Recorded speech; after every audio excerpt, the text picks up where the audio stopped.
हरे कृष्ण कृष्ण कृष्ण हरे हरे, हरे राम राम राम हरे हरे। श्री भागवतामृतम द्वितीय खंड पंचम अध्याय।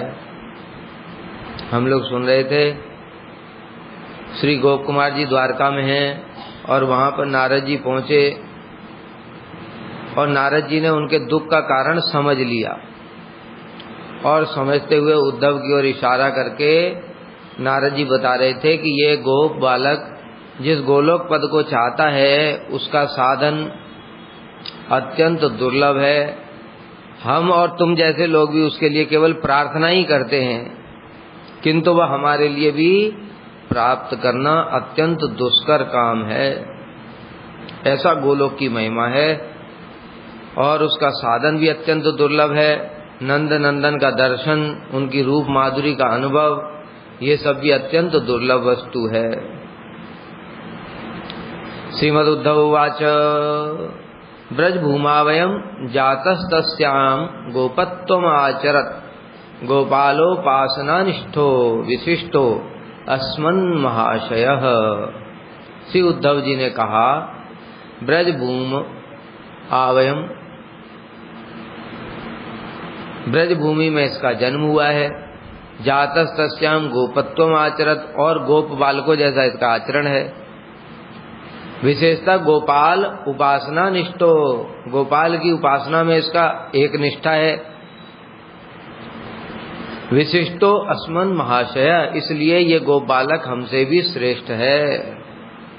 मदन गोपाल के दशाक्षर मंत्र श्रेष्ठ की जपरूप उपासना में इसकी निष्ठा भी है। तथापि यह महाशय एकमात्र उनके साक्षात दर्शन की आशा से सर्वत्र भ्रमण करने पर भी सर्वदा अतृप्त ही है। इसकी निष्ठा भी मदन गोपाल के मंत्र में है, लेकिन साक्षात दर्शन करना चाहता है, इस कारण से सब जगह इसको अतृप्ति रहती है, पूर्ण रूप से तृप्ति नहीं मिलती। क्षणिक क्षणिक तृप्ति भी मिलती है, जैसे वैकुंठ में गए तो नारायण के पास में तृप्ति हुई, अयोध्या में गए तो वहां भी तृप्ति हुई राम जी के पास में, लेकिन वो सब ज्यादा देर तक नहीं रही। और द्वारका में भी ऐसा ही रहा। द्वारका में भी उनको तृप्ति तो हुई कृष्ण का दर्शन करके, किंतु वो भी ज्यादा दिन नहीं रही, वहां भी विरह होने लगा ब्रजभूमि का। सोत्साहम आह तम हर्षात् तश्रुत्वा श्लिष्य नारदः यथायं लभते अभीष्टम तथा उपदिश सत्वरम। उद्धव जी की बातें सुनकर के नारद जी ने आनंद सहित उनका आलिंगन किया। क्यों? जो नारद जी कह रहे थे वही उद्धव जी भी कह रहे हैं, दोनों एक ही बात कह रहे हैं। इसलिए नारद जी को बड़ा आनंद हुआ कि हाँ उद्धव जी आपने बिल्कुल ठीक कहा, सही बात पहचान ली। और उत्साहपूर्वक कहने लगे नारद जी, हे उद्धव, यथा अयम लभते अभीष्टम, जिस प्रकार से इस गोप कुमार को अपना अभीष्ट प्राप्त हो जाए। अभीष्ट मतलब ब्रज में चला जाए जैसे भी। तथा उपदिश सत्वरम, उसी प्रकार का आप उपदेश प्रदान कीजिए। ये गोप कुमार को जो चाहिए ये साधुओं का लक्षण है। यद्यपि गोप कुमार नारद जी को क्या दे रहे, कुछ भी नहीं, लेकिन साधुओं का लक्षण है। अगर उनको पता है कि इसका मंगल किससे होगा तो वो उसको ऐसे ही बता देते हैं। इसलिए नारद जी उद्धव जी से कह रहे हैं कि जैसे भी इसको कल्याण हो, इसकी अभीष्ट वस्तु इसको मिल जाए। क्योंकि यहाँ अभीष्ट वस्तु जागतिक नहीं है, अभीष्ट वस्तु पारमार्थिक है। वो मदन गोपाल के पास में पहुंचना चाहते हैं, इसलिए उसको सहायता करने से साधुओं को और अधिक आनंद होगा। अब्रवीद उद्धवो जात्या क्षत्रियो अहम महामुने उपदेश प्रदाने तन्नाधिकारी त्वयि स्थिते। उद्धव जी ने कहा, उद्धव जी ने कहा, जात्या क्षत्रियो अहम महामुने, हे महामुनि मैं जाति से क्षत्रिय हूँ। उपदेश प्रदाने तन्न अधिकारी, इसलिए मैं उपदेश प्रदान करने का अधिकारी नहीं हूँ। उपदेश प्रदान कौन करता है? ब्राह्मण। और मैं क्षत्रिय हूँ, इसलिए मेरा उपदेश प्रदान करना ठीक नहीं है। त्वयि स्थिते, आपके यहाँ पर रहने पर भी मैं कैसे उपदेश प्रदान करूं? आप तो जन्म से भी ब्राह्मण हैं और महामुनि हैं, भगवान के परम भक्त भी हैं, सब तत्व को भी जानते हैं, तो आपके रहते हुए मुझे उपदेश देने का अधिकार नहीं है। उद्धव जी ने कहा, यद्यपि यहाँ पर यह बात ठीक नहीं है, फिर भी भक्तों में दीनता होती है, क्योंकि भक्ति का उपदेश प्रदान करने के लिए जाति का कोई विचार नहीं है। प्रहलाद जी तो असुर हैं कि नहीं? तो वो उपदेश दे रहे हैं कि नहीं? कितने सारे उपदेश दिए उन्होंने, हैं? सुखम ऐन्द्रिकम दैत्यादय योगेन देनाम सर्वत्र लभ्यते यथा दुखम अयत्नतः तत्प्रयासो न कर्तव्य यत आयुर्व्यापरम। कितने सारे उपदेश प्रदान कर रहे हैं। अपने पिताजी को भी उपदेश दे रहे हैं, हिरण्यकश्यपु को, हैं? श्रवणम कीर्तनम विष्णु स्मरणम। तो ये विचार हनुमान जी भी जगत को उपदेश देते कि नहीं? हनुमान जी तो बंदर ही हैं, फिर उनको उपदेश देने का क्या अधिकार है? कहते बंदर से, असुर से या किसी कुल से कोई लेना देना भक्ति का नहीं है। भक्त्या तुष्यत केवलम न च गुणई भक्ति प्रियो माधव। भगवान केवल भक्ति के वशीभूत होते हैं, गुणों के वशीभूत नहीं होते, क्योंकि भगवान को भक्ति ही प्रिय है। इसलिए यहाँ पर यही मुख्य विचार है कि उद्धव जी चाहते हैं कि नारद जी ही उपदेश प्रदान करें। उद्धव जी ने कहा, जन्म या स्वभाव से मैं क्षत्रिय हूँ, अतः मुझे इस विषय में उपदेश देने का अधिकार नहीं है। यदि आपत्ति हो कि क्षत्रियस्य अप्रतिग्रह एकादश स्कंद में भगवान की अनुसार क्षत्रिय यदि उपहार दान आदि ग्रहण नहीं करता तब उसे उपदेश देने का अधिकार प्राप्त होता है। अगर क्षत्रिय उपहार दान आदि नहीं लेता है किसी से तो उसे उपदेश देने का अधिकार है, अतएव आप उपदेश दे सकते हैं। इसलिए मुख्य बात अब बता, भक्ति मार्ग के गुरु आप साक्षात यहाँ विराजमान हैं, नारद जी जगत प्रसिद्ध हैं, इसलिए आपके उपस्थित रहने पर मुझे उपदेश देने का अधिकार नहीं है। नारदो नितराम उच्चैर्विहस्य अवदत् उद्धवम न वैकुंठे अपि अपेतास्मिन् क्षत्रियत्वम अतिस्तव। बताया, नारद जी हंसने लगे, बड़ी जोर जोर से हंसने लगे और हंस करके उद्धव जी से कहने लगे, उद्धव, इस वैकुंठ में आकर भी आपका क्षत्रिय अभिमान दूर नहीं हुआ।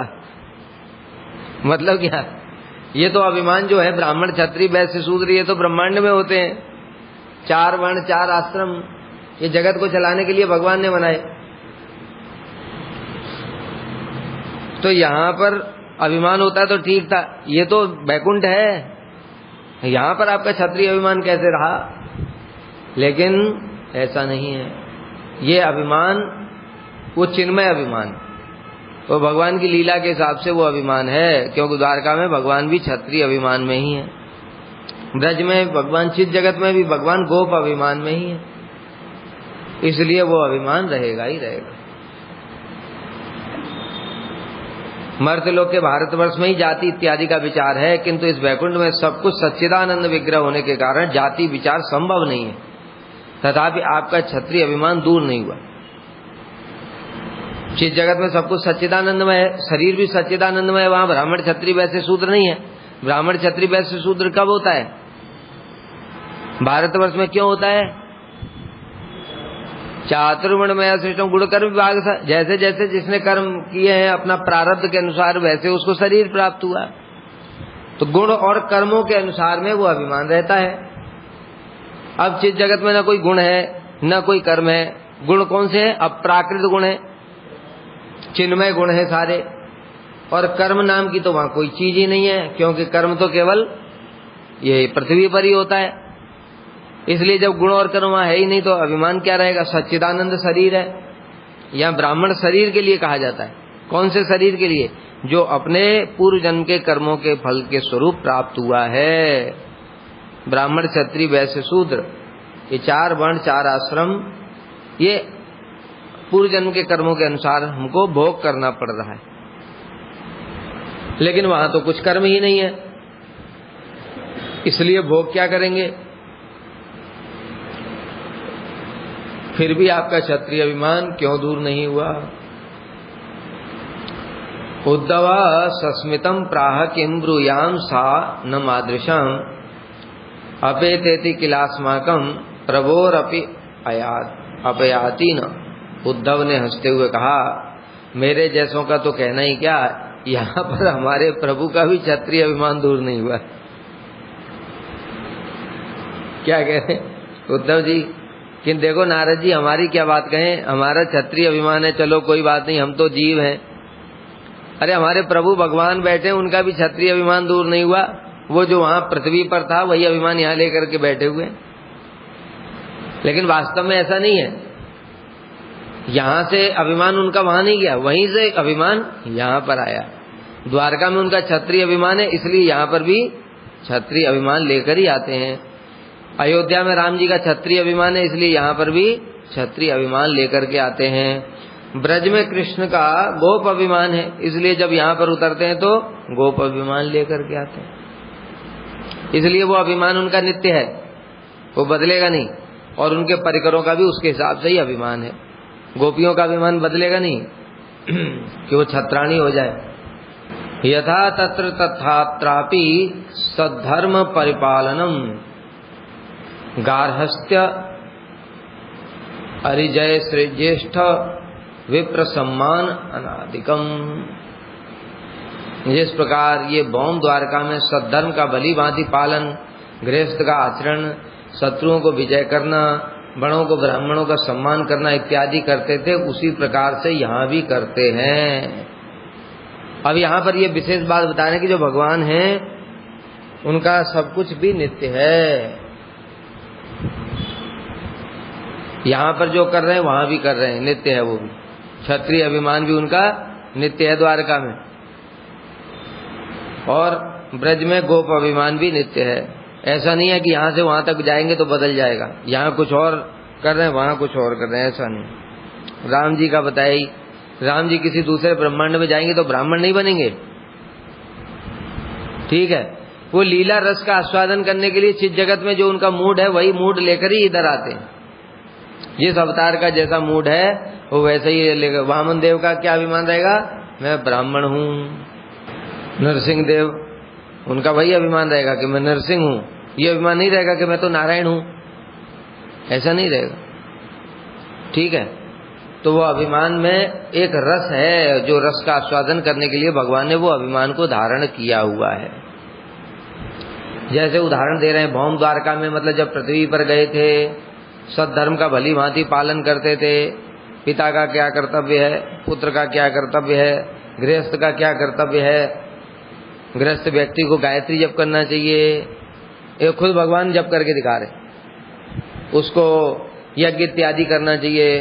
अलग अलग महलों में अलग अलग यज्ञ कर रहे हैं, यहाँ तक कि देवताओं की भी पूजा कर रहे हैं।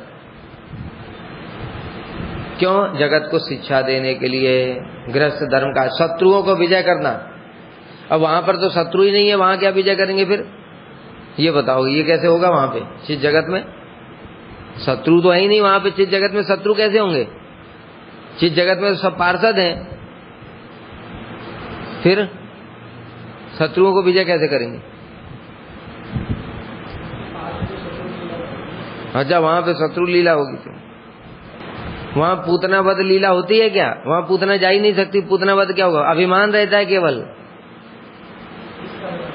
अभिमान रहता है कि पूतना आई थी और उसका वध हुआ, उसने यशोदा मैया इत्यादि को, ऐसा अभिमान रहता है केवल। योग माया ऐसा अभिमान उत्पन्न करती है कि अभी पूतना आई थी और कृष्ण के साथ में ऐसा ऐसा हुआ था। इस प्रकार से केवल अभिमान रहता है योग माया के द्वारा, और उसके कारण कृष्ण के प्रति प्रीति बढ़ जाती है। समझ गए? पूतना नहीं बनेगी वो योग माया के द्वारा। हाँ, जड़ जगत में ही होगा, वहां असुर नहीं है, वो सब पार्षद हैं, इसलिए यहाँ का अनुभव ही रहता है और वो अभिमान रहता है केवल। हाँ, और तो बात छोड़ो, पूतना की बात छोड़ो, वहां पर ये राधा जी के पति का नाम क्या है? अभिमन्यु। अभिमन्यु है और गोवर्धन मल्ल है, ये सब भी नहीं होते वहां, जटिला कुटिला नहीं होती वहां। समझ गए? उनकी बात छोड़ो, असुरों की तो बात, ये भी नहीं होते हैं। फिर क्या होता है? अभिमान होता है केवल। राधा जी का अभिमान रहता है, ये मेरी सास है, ये मेरा पति है। वही अभिमान ही जब इस जगत में आते हैं, लीला करते, तो स्थूल रूप धारण कर लेता है। वो अभिमान साधारण नहीं है, वो अभिमान कैसा है? चिन्मय अभिमान है। वहां प्रत्येक वस्तु चिन्मय है, झूठ मूठ कुछ नहीं है। लेकिन इस जगत में तो वो चलेगा नहीं ना। अभी इस जगत में मान लो कि हम लोगों को तो स्थूल चीजें दिखाई देती हैं। अब तुम कहो कि कोई मेरा दोस्त है, हम कहे कहाँ है? कहते ये तो बैठा है। कहे कहाँ है? अगर तुम नहीं दिखा पाए तो हम कहेंगे पागल है। तो इसलिए इस जगत में जब लीला करते हैं तो वही अभिमान ही स्थूल रूप धारण कर लेता है। मतलब अभिमन्यु का, जटिला कुटिला, ये सब लीला को पुष्ट करने के लिए योग माया के द्वारा, समझ गए? लेकिन वहां पर नहीं होता है, वहां केवल अभिमान होता है। इसी प्रकार से समझना चाहिए। अब वहां पर शत्रुओं को विजय, कहाँ? शत्रु ही नहीं है वहां, तो भगवान के सब पार्षद हैं। जिस जगत में कैसे शत्रु जाएगा वहां? तो इसलिए ब्राह्मणों का सम्मान करना, ये सब भी करते हैं। युद्ध कौतुक आदि द्वारा शत्रुओं पर विजय, अपने से बड़े बलराम तथा गुरु और ब्राह्मणों का सम्मान, ब्रह्म मुहूर्त में उठ करके आने की भी करते हैं भगवान, हमारी तरह। तदुक्त्या नारदो हर्ष भराक्रांत मना हसन उत्प्लुत्योप्लुत्य चाक्रोश निदम आह सुविस्मितः।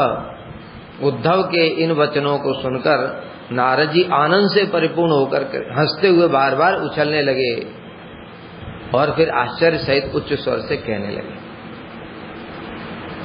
उनका मन आनंद से विभोर हो गया। क्यों? भगवान की ऐसी बातें, लीलाएं सुनकर के कि किस प्रकार से भगवान का यहाँ भी क्षत्रिय अभिमान है और यहाँ पर भी वो कैसे हानिक कर रहे हैं, जिस जगत में भी हानि कर रहे हैं ब्रह्म मुहूर्त में उठ करके। हम लोगों को शर्म आनी चाहिए। भगवान खुद सवेरे ब्रह्म मुहूर्त में उठ करके हानि कर रहे हैं, हम सो ही रहे, मंगल आरती खत्म हो गई। और ब्राह्मणों को सम्मान करते हैं, बड़ों के पैर छूते हैं। भगवान स्वयं इस प्रकार से लीला करके दिखा रहे हैं। श्री नारद उवाच, नारद जी ने कहा, अहो भगवतो लीला माधुर्य महिमाद्भुत तदेक निष्ठा गांभीर्यम सेवकानांच तादृशम। अहो, बड़े आश्चर्य की बात है। भगवतो लीला माधुर्य महिमाद्भुत, भगवान की लीला माधुरी की महिमा क्या अद्भुत है। और जैसी भगवान की लीला माधुरी है, उनके समस्त सेवकों की उनके प्रति एक निष्ठा भी उसी प्रकार से ही अद्भुत है। सेवकों की एक निष्ठता का मतलब क्या हुआ? भगवान की जैसी लीला माधुरी है, उसके अनुसार ही उनके सेवकों की निष्ठा भी है। मतलब जैसे अयोध्या में राम जी की लीला माधुरी है, उसके अनुसार ही हनुमान जी की उसी स्वरूप के प्रति सेवा निष्ठा है। वो राम जी की सेवा करेंगे। अगर कृष्ण रूप में भी राम जी आ जाएं तो उनका मन राम जी की सेवा में ही लगेगा कि मैं प्रभु का वही रूप दर्शन करूं। ऐसी प्रकार से उद्धव जी का है। उद्धव जी को अभी क्या अच्छा लग रहा है कि मेरे प्रभु, मेरी बात छोड़ो, मेरे प्रभु का भी अभिमान वही है, इसलिए उनको वही अच्छा लगेगा। यद्यपि उद्धव जी जानते हैं ब्रज की भक्ति श्रेष्ठ है, लेकिन उनकी निष्ठा द्वारकाधीश के प्रति है। इसलिए मेरे प्रभु देखो, भगवान होकर भी ब्रह्म मुहूर्त में उठते हैं, आनिक करते हैं, बड़ों को सम्मान करते हैं, ब्राह्मणों को सम्मान करते हैं, अपने धर्म की मर्यादा पालन करते हैं, गृहस्थ धर्म का पूरा आचरण करते हैं, ऐसे करके। यही नारद जी कह रहे हैं। श्री नारद जी ने कहा, अहो, अब आश्चर्य की बातें नारद जी कह रहे हैं। भगवान की लीला माधुरी की महिमा जैसी अद्भुत है, उनके सेवकों की उनके प्रति एक निष्ठता की गंभीरता भी वैसी ही है। अर्थात भगवान के सेवकों की समस्त क्रियाएं भी भगवान की लीला के अनुरूप ही होती हैं। मतलब क्या, जैसे भगवान अब आने कर रहे हैं तो भक्त लोग भी फिर वैसे ही करेंगे, वो भी ऐसे ही करें। भगवान युद्ध करने के लिए जा रहे हैं तो उनके परिकर भी फिर हनुमान जी भी गदा लेकर के चल देंगे। और राम जी वनवास के लिए जा रहे हैं तो लक्ष्मण जी भी फिर वैसे ही नंगे पैर, सीता जी भी ऐसे ही, वो भी ऐसे ही चल देंगी, उनकी लीला के अनुरूप ही व्यवहार करेंगे, अपने हिसाब से कुछ नहीं कह रहे। सीता जी ये नहीं सोचेंगे मैं तो लक्ष्मी स्वरूपा हूं, मैं जंगल में क्यों जाऊंगी। सीता जी का संवाद कितना बढ़िया है, वहां पे रानियां उनको बार बार समझा रही हैं, कौशल्या इत्यादि, कि देखो वनवास तो राम को मिला है, तुमको थोड़ी मिला है, तुम क्यों जाओगी, अरे तुम्हारे इतने कोमल कोमल पैर हैं। तो सीता जी क्या कह रही हैं, आर्य नारी का कर्तव्य है पति जैसा भी सुखी दुखी जैसा भी रहे उसी के साथ में रहे। तो ये लीला कर रही है सीता जी किसके अनुसार, राम जी की लीला के अनुसार, क्योंकि राम जी के साथ में जाना है उनको, जहां पर शक्तिमान भगवान रहेंगे वहां पर शक्ति रहेंगी। तो सारे के सारे परिकर लोग, अब लक्ष्मण जी भी ऐसे ही है, लक्ष्मण जी स्वयं भगवान है वो तो, लेकिन राम जी लीला कर रहे हैं वनवास में रहने की, अब भाई लक्ष्मण जी भी उसके हिसाब से लीला कर रहे हैं। अब राम जी सो रहे हैं वन के जंगल में सो रहे हैं, कभी शेर आ सकता है, कभी हाथी आ सकता है, कभी सांप आ सकता है, और लक्ष्मण जी क्या कर रहे हैं, तलवार लेकर के सारी रात बैठ करके जगे रहते हैं, सिक्योरिटी। तो ये करने की क्या जरूरत है उनको, वो तो भगवान है, उनको पता नहीं है क्या भगवान के पास में कौन आएगा, लेकिन वो ऐसा नहीं करेंगे, ये तो प्रभु हैं, लीला कर रहे हैं, मैं भी सो जाता हूं हम तो ऐसे ही करेंगे। गुरु जी का तो शरीर चिन्मय, उनको दवाई देने की जरूरत क्या है, वो तो ऐसे ही ठीक ही है तो लीला कर रहे हैं, छोड़ो। लेकिन भगवान के पार्षद लोग ऐसा नहीं करते, भगवान के पार्षदगण सब भगवान के अनुसार ही लीला करते हैं। इसलिए लक्ष्मण जी 14 साल तक सोए ही नहीं, खाया पिया नहीं कुछ भी, बताओ क्या अद्भुत बात है। तो क्यों लीला ऐसा किया, भगवान के अनुसार। अहो अलम कौतुकम एतत् इच्छते यथैष विक्रीडति मर्त्य लोकगः तथैव वैकुंठ पदोपरि स्थितो निज प्रियाणाम परितोषहितवे। अहो कैसा आश्चर्य की बात है कि ये प्रभु मर्त्यलोक में जिस प्रकार की क्रीड़ाएं करते हैं, वैकुंठ पद के ऊपरी भाग में स्थित इस द्वारकापुरी में रहकर भी अपने प्रिय भक्तों के संतोष के लिए वैसी ही क्रीड़ाएं कर रहे हैं। मतलब क्या, भगवान जैसा वहां रस का आस्वादन करते हैं उसी के अनुसार भक्तों को भी रस का आस्वादन होता है। भगवान वहां कुछ करेंगे ही नहीं, खाली बैठे ही रहेंगे, तो फिर क्या भक्तों को आस्वादन होगा, क्या भगवान को होगा। तो इसलिए भगवान वहां पर भी उसके अनुसार ही वैसी लीलाएं करते रहते हैं। और भक्तों का भी अभिमान, जैसे परिकर लोग यहाँ पर आते तो उनका वही अभिमान रहता है छत्री का, ब्रज के जब परिकर आएंगे तो उनका अभिमान गोप का ही रहता है, वहां भी उनका गोप का ही अभिमान है, नंद बाबा यशोदा का।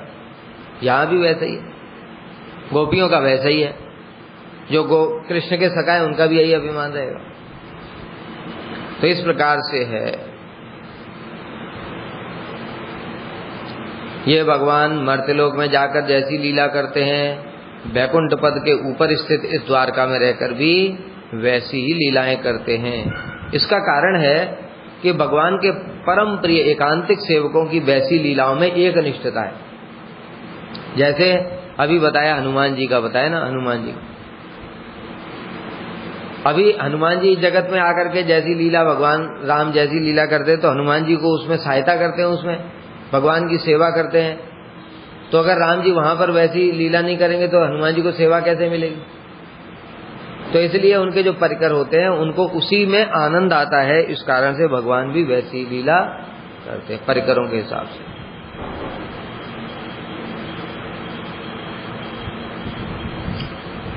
तथा उस निष्ठा की गंभीरतावस्था भक्तों के भक्ति रस में विभावित भगवान की परम स्वतंत्रता सर्वदा भक्तों के भाव के अधीन रहती है।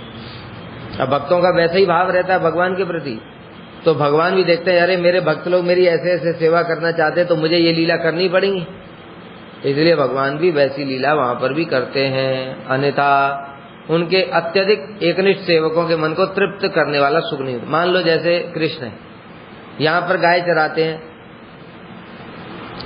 अब उनके जो श्रीधाम सुदाम मधुमंगल शाखाएं हैं जो सारे, वो भी गाय चराते हैं। अभी मान लो कि कृष्ण चित जगत में पहुंच गए और वहां पर सब बंद कर दिया गाय चराना, अब श्रीधाम सुदाम मधुमंगल ये सब इनको क्या होगा? फिर इनको अच्छा लगेगा? कुछ आनंद ही नहीं आ रहा है सर। कृष्ण के साथ हंसी मजाक करना, कृष्ण के साथ घूमना खेलना कूदना कैसे करेंगे फिर? तो इसलिए भक्तों का भाव है वैसा ही, उसके अनुसार ही वहां पर भी भगवान वैसी लीला करते हैं। इससे भक्तों के मन को तृप्ति होती है।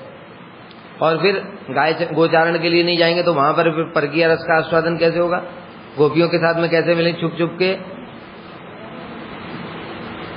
मिलन ही नहीं होगा। इसलिए भक्तों के लिए भगवान फिर उसी प्रकार की लीला चित जगत में भी करते हैं। यल लीलानुभवेनायम भ्रमः स्यान् मादृशामपि वैकुंठ द्वारकायाम किम मर्ते वर्तामहे अथवा। श्री भगवान की इन लीलाओं को अनुभव कर मुझ जैसों को भी भ्रम हो जाता है कि अब हम वैकुंठ द्वारका में या भौम द्वारका। नारद जी कह रहे खुद कि भैया ये लीलाएं जैसी वहां है ऐसी यहाँ भी हैं, ऐसी यहाँ है वैसी वहां है। इसलिए देख करके कई बार तो मुझे ही भ्रम हो जाता कि ये द्वारका है कि ये पृथ्वी है। कहना क्या चाहते हैं?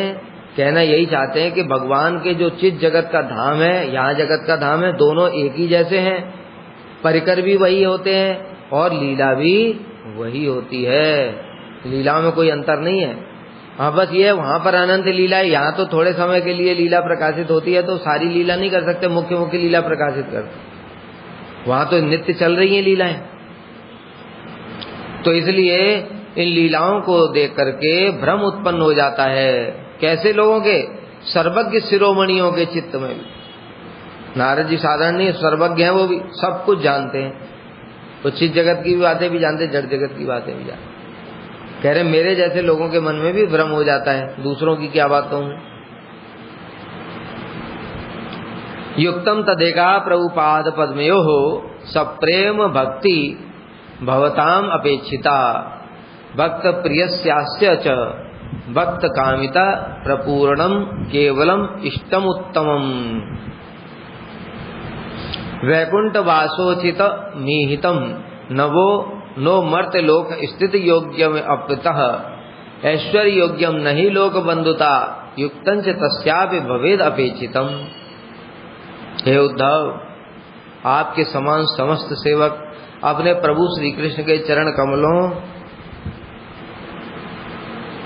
के प्रति प्रेम भक्ति की आकांक्षा करते हैं तथा भक्त प्रिय भगवान की आकांक्षा भी केवल अपने भक्तों के ऐसे अभिष्ट को परिपूर्ण करना होता। दो बातें होगी। भक्तों की क्या आकांक्षा होती है कि भगवान हमको प्रेम भक्ति प्रदान करें, और भगवान की क्या इच्छा होती है? मैं भक्तों की इच्छा को कैसे पूर्ण करूं। आपके जैसे सेवक न तो वैकुंठवास के उचित व्यवहार की चेष्टा करते हैं और न ही मर्त्यलोक के व्यवहार की।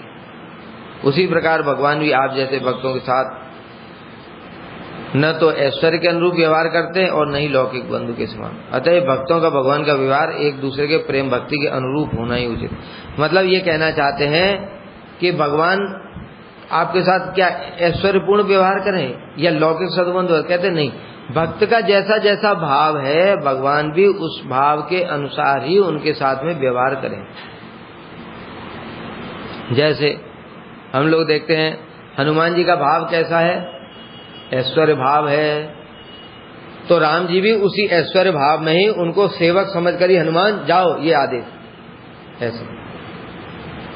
उद्धव जी का है थोड़ा सख्य भी है लेकिन ऐश्वर्य युक्त है, तो भगवान भी उसी प्रकार से कभी कभी गले लगा लेंगे और कभी कभी ऐश्वर्य भाव भी प्रकाशित कर देंगे। वैकुंठ में पार्षद लोग, उनका पूर्ण ऐश्वर्य है, भगवान सर्वशक्तिमान है, तो भगवान भी ऊपर सिंहासन पे ही बैठे रहेंगे, उनको आकर के गले नहीं लगाएंगे फिर।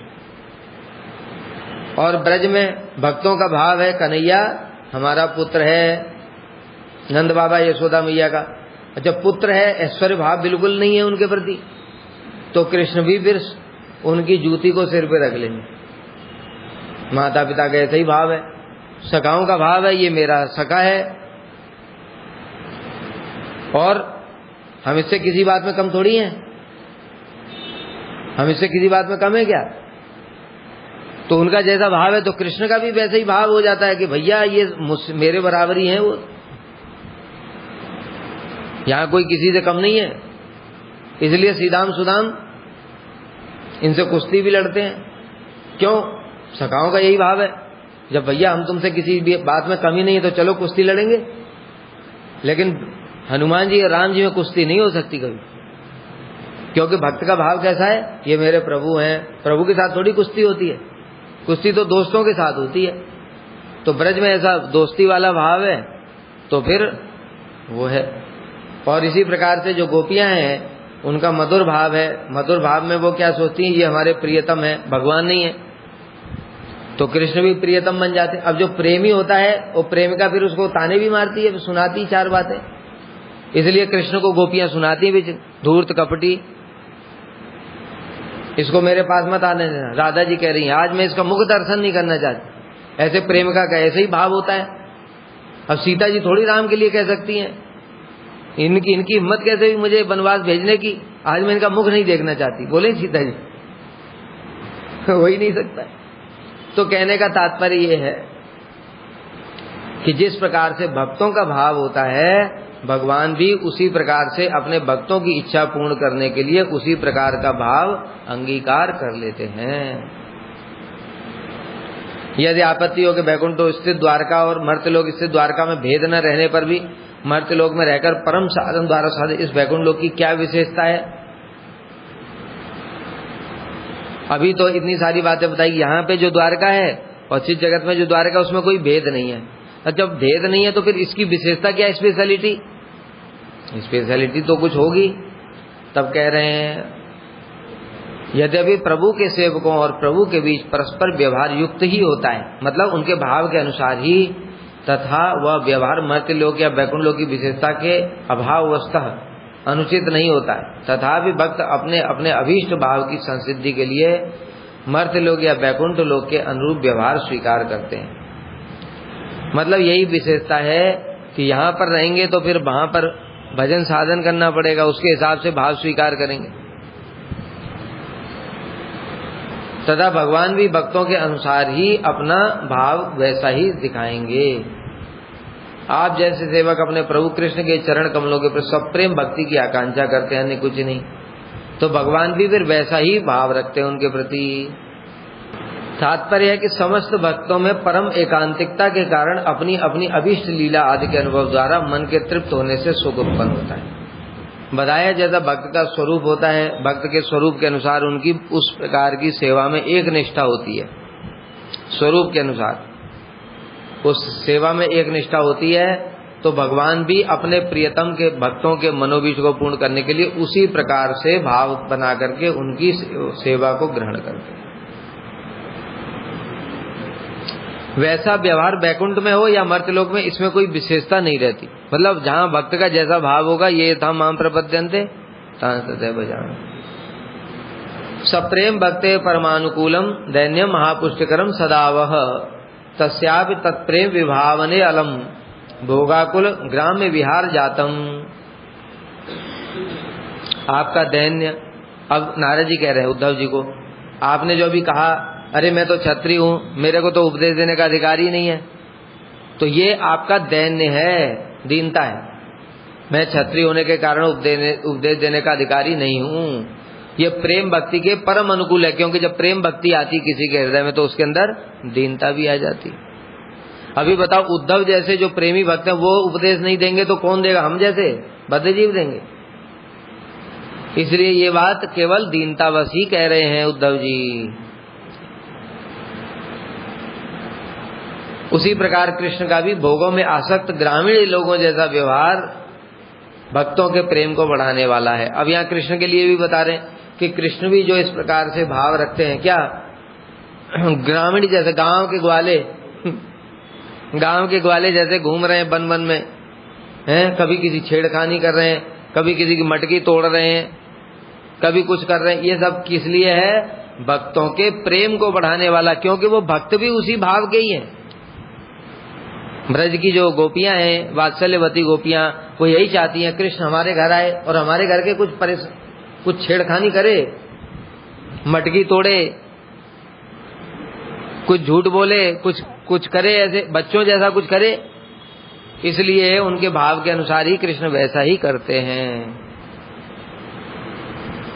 इस प्रकार सामान्य रूप से दोनों धामों के संबंध में बताया गया। दोनों धाम मतलब जो पृथ्वी पर जो धाम, क्योंकि पहले ही बताया जो यहाँ पर जो धाम होता है, यहाँ जो ब्रज है वो वहीं से अवतरित हुआ है, तो अंतर कैसे होगा? अंतर तो होना ही नहीं चाहिए। भक्तों की प्रेम भक्ति को परिपुष्ट करने के लिए बैकुंठ में भी भगवान द्वारा सच्चिदानंद विग्रह के अनुरूप व्यवहार से मर्दलोक में भी पंच भौतिक देह की भांति व्यवहार की श्रेष्ठता है। क्या बता रहे हैं? एक विशेषता है, यद्यपि यहाँ पर वहां पर कोई अंतर तो नहीं है, लेकिन यहाँ पर और स्पेशल है। कैसे? कि वहां पर तो भगवान सच्चिदानंद में है और वहां पर सभी सच्चिदानंद पार्षदगण है, तो इसलिए वहां तो ऐश्वर्य भगवान का रहता ही रहता है। लेकिन यहाँ मर्त्यलोक में तो मनुष्य जैसे ही हो जाते हैं, इसलिए लौकिक एकदम नर्वत लीला करते हैं वो, इसलिए यहाँ पर और स्पेशलिटी है, क्योंकि ये लीला बड़ी वहां पर बड़ा मुश्किल है। भक्तों के अभीष्ट को परिपूर्ण करने के लिए भगवान द्वारा परम ऐश्वर्य को प्रकट करने से भी उनके लौकिक सद्बंधवत व्यवहार की श्रेष्ठता है। जैसे बताया, देखो यहाँ पर भी ऐसा होता है कि प्रधानमंत्री है, प्रधानमंत्री है। अब कोई प्रधानमंत्री सब समय अपना वीआईपी उसी में रहता है, वीआईपी गाड़ियों में रहता है, पब्लिक से कभी मिलता ही नहीं है। उसको पब्लिक प्रेम करती है? उसको पब्लिक प्रेम नहीं करती। लेकिन कोई प्रधानमंत्री है, वो एकदम से किसी गरीब के यहाँ चला गया, उसके यहाँ जाके चाय पी ली और पूरा अखबारों में आ जाता है, देखो देखो प्रधानमंत्री ने वो गरीब के यहाँ जाके चाय पी। किस लिए इतनी महिमा गान कर रहे हैं भाई? हम लोग जाकर के गरीब के यहाँ चाय पिए, कोई पूछेगा? क्यों नहीं पूछेगा? क्रिया तो एक ही है, चाय पीना गरीब के यहाँ पर। क्यों ऐसा बता रहे हैं? उसकी महिमा क्यों है? क्योंकि उसका इतना ऐश्वर्य है, वो इतना बड़ा आदमी है। प्रधानमंत्री मतलब पूरे भारत में एक, इतना स्पेशल है वो। और उतना स्पेशल होने पर भी वो आकर के गरीब के घर में चाय पी रहा है। अथवा कभी कभी देखा है वो प्रधानमंत्री झाड़ू लगा देता है सड़क पे, अथवा कभी कभी योगा कर रहा है, तो उसकी महिमा इतनी क्यों गाई जा रही है? बाकी लोग भी तो ऐसा कर रहे हैं, झाड़ू लगा रहे हैं। या डीएम ने कभी झाड़ू लगा दिया सड़क पे तो वो सारे अखबार में आ जाता है। क्यों? अरे वो पूरे जिले का मालिक है। उसी प्रकार से जो प्रधानमंत्री है पूरे भारत का मालिक है, मालिक होने पर भी झाड़ू लगा रहा है। जगन्नाथ जी महाप्रभु राजा प्रताप रूप से क्यों संतुष्ट हुए? क्योंकि राजा होकर भी जगन्नाथ जी के आगे झाड़ू लगा रहा था, ठाकुर जी के आगे, इसलिए तो संतुष्ट हुए। क्यों? क्योंकि राजा है, ऐश्वर्य है, पूरा सारे राज्य का मालिक है, मालिक होकर भी इतना छोटा काम कर रहा है। अभी ये सब जिन मालिकों की हम बात कर रहे हैं, वो चाहे राजा कह लो, चाहे डीएम कह लो, चाहे पीएम कह लो, ये राजा क्या है, इनकी क्या वैल्यू है? अरे स्वयं भगवान अनंत कोटि ब्रह्मांड के स्वामी होकर के और किसी का जूता सिर पर लेकर के जा रहे हैं, अब ये कितनी बड़ी बात हो गई। इसलिए कह रहे हैं कि यहाँ पर जो लौकिक सद्बंधुवत भाव है, व्यवहार है, उसकी बड़ी श्रेष्ठता है और बड़ा दुर्लभ है। क्योंकि भगवान है, सब देवता ब्रह्मा शिव इत्यादि उनके हाथ जोड़ करके स्तुतियां करते हैं। वो भगवान आकर के ऐसे करके छछियावर छाछ पे नाच नचारी गोपियां, कहे कन्हैया एक लड्डू देंगे, नाचो थोड़ा, ऐसे हाथ करके ऐसे ठुमका मार दिया। नाचना भी नहीं आता है, बस सिर के ऊपर हाथ रख करके, कमर पे हाथ रख करके ऐसे ऐसे हिला दिया, बस हो गया। और गोपियां ताली बजा बजा के हंस रही। क्यों? क्यों? अनंत कोटि ब्रह्मांड के स्वामी, उनकी माया से सारे ब्रह्मांड नाच रहे हैं, सारे देवता नाच रहे हैं, सारे जीव नाच रहे हैं, और वो अपने भक्तों के लिए नाच नाच के दिखा रहे हैं। इसलिए ये विशेषता है वो उस जगत से भी इस जगत में। प्रेम भक्ति में विशेष निष्ठा आधिक्य से युक्त तुम्हारा ऐसा दैन्य अर्थात दीन की भांति व्यवहार प्रेम भक्ति के परम अनुकूल है। इसीलिए तुम भी ऐसा बोल रहे हो उसी प्रेम भक्ति के अधीन होकर ही कि मैं तो अनधिकारी हूँ, मैं तो क्षत्रिय हूँ, मुझे उपदेश देने का अधिकार नहीं है।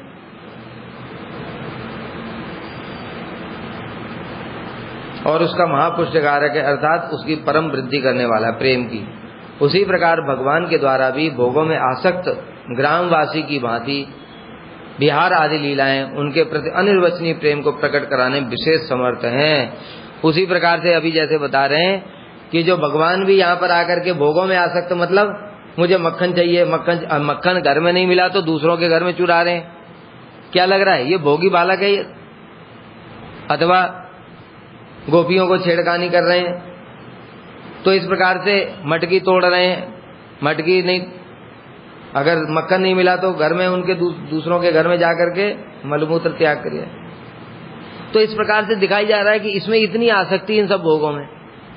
कहते हैं ये भोगों में जो आसक्ति ग्रामवासी की भांति, जो छोटे बच्चे उनकी भांति, ये लीलाएं भगवान के प्रति प्रेम उत्पन्न कराती हैं। अहो भगवान होकर भी ऐसा कर रहे हैं।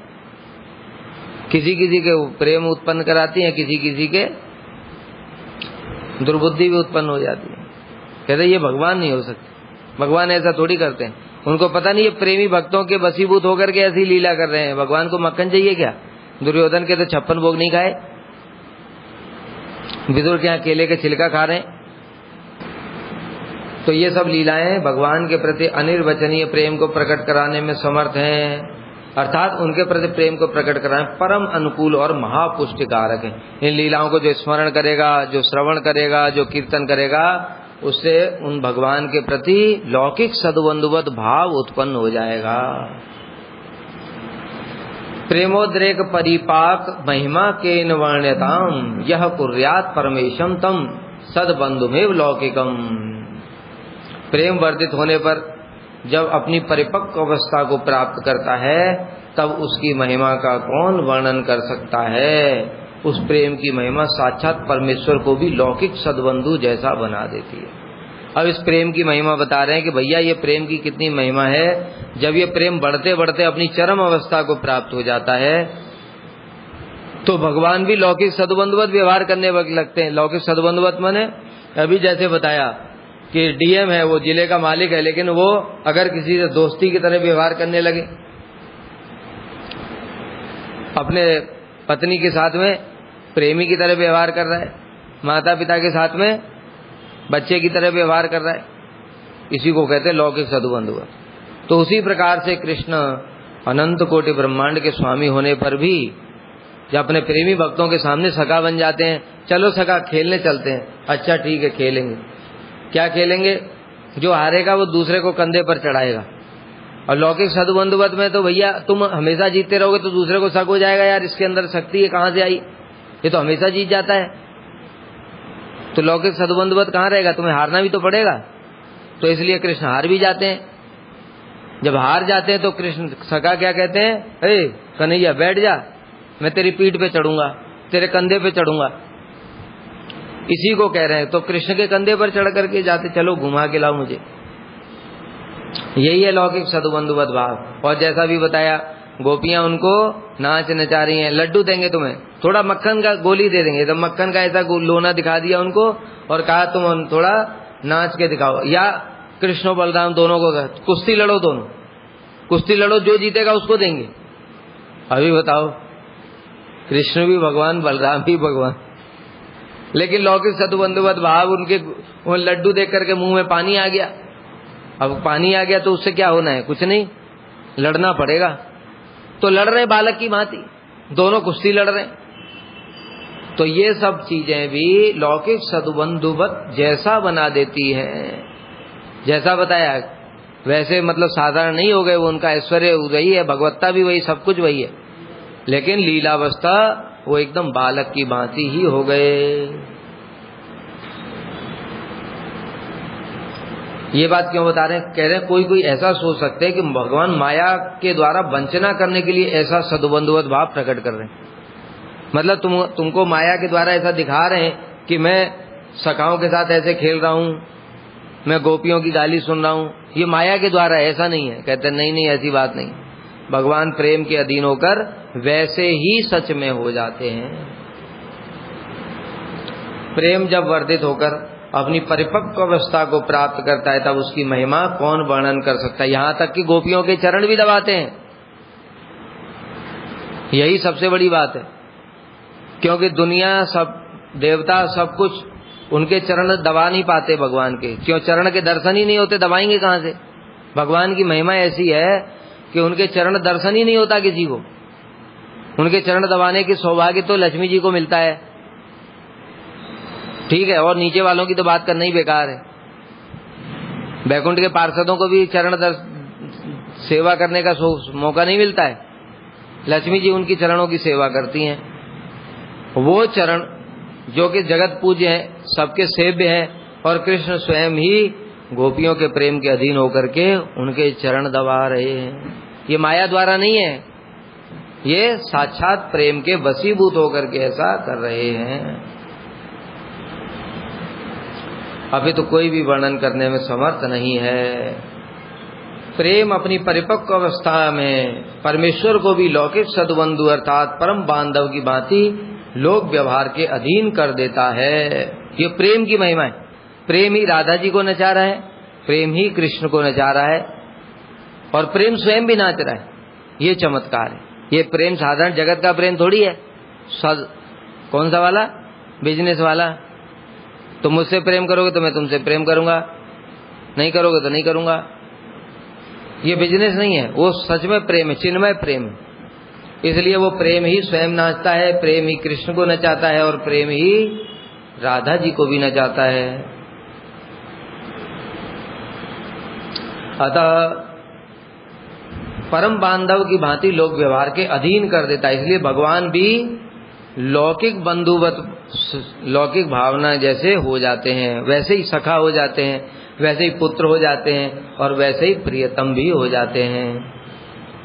भगवान और उनके भक्तों में परस्पर प्रेम उत्कंठा के परिपक्व होते ही भगवान अपने ऐश्वर्य आदि का परित्याग कर केवल भक्तों के अभीष्ट को पूर्ण करने के लिए क्या बता रहे हैं? अपने ऐश्वर्य को छोड़ देते, त्याग कर मतलब भूल ही जाते हैं।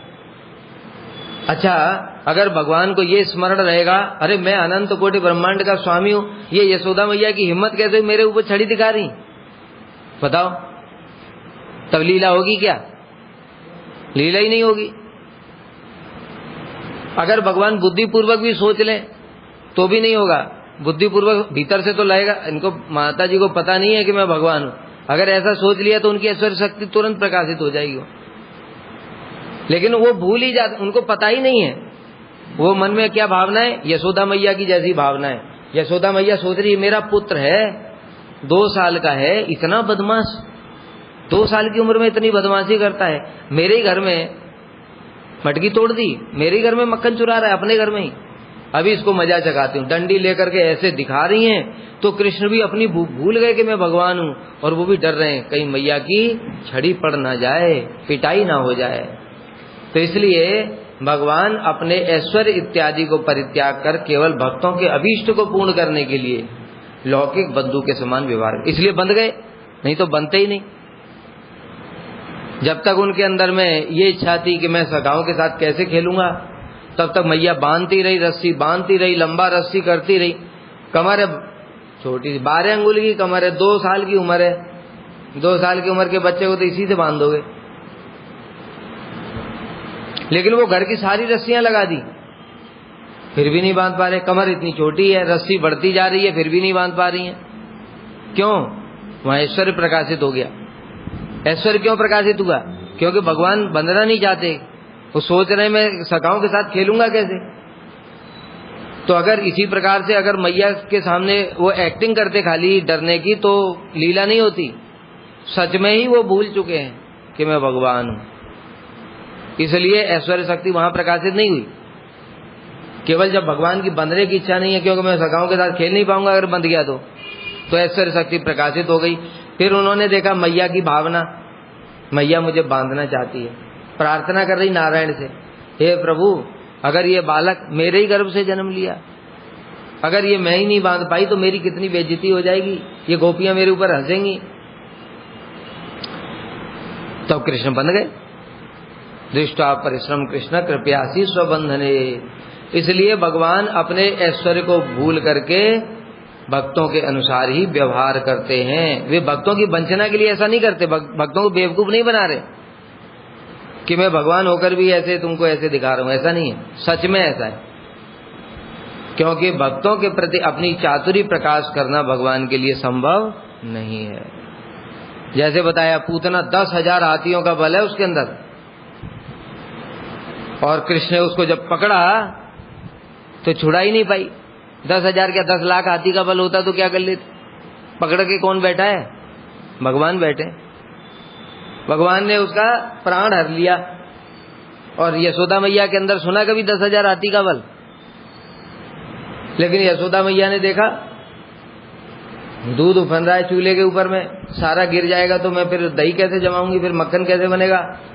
और कृष्ण पकड़े, वो जोर से, बड़े जोर से पूरा पकड़े, ताकत लगा करके, और मैया ने ऐसे एक हाथ से ऐसे झटका, ले बैठ, बिठा दिया। तो ये वंचना नहीं है, ऐसा नहीं भगवान एक्टिंग कर रहे हैं, क्योंकि एक्टिंग करते तो रोते थोड़ी। उनको बड़ा गुस्सा आया, मेरा अभी दूध पीने की इच्छा थी और मुझे उठा करके नीचे बिठा दिया, तभी गुस्से में ही तो तोड़ा मटकी। तो ये वंचना नहीं है, ये सत्य है, क्योंकि भगवान अपने प्रेमी भक्तों के वशीभूत होकर के इस प्रकार से ऐश्वर्य को भूल करके उनके जैसा ही व्यवहार करते हैं।